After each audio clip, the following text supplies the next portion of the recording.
Do you want to know the secret to effortlessly being a lot more kind?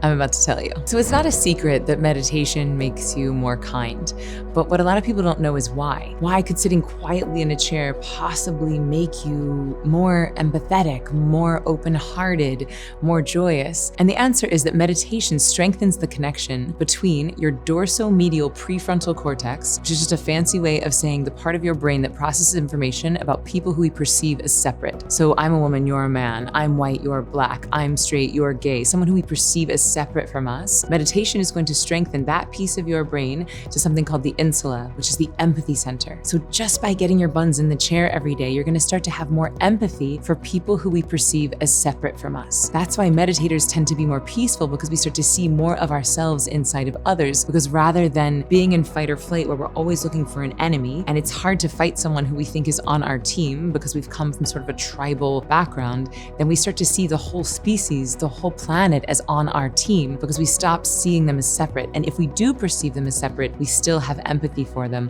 because meditation is actually rewiring the parts of your brain from the empathy center to the piece that processes information about people that we used to think were separate. So if you have been feeling in conflict with your coworkers, or mad even at your spouse, or walking down the street and only wanting to be friends with people that look like you and vote like you and talk like you and dress like you, then what if meditation could actually open up your heart and mind to all new types of friends, all new types of idea exchange? Because we are not going to crawl ourselves out of the challenges that we're facing as a species by continuing to insulate ourselves and just be in our own little silos and our own little echo chambers. We have to start to cross-pollinate ideas and solutions. And that is going to be a lot easier to do if we have empathy for people who we used to think were separate.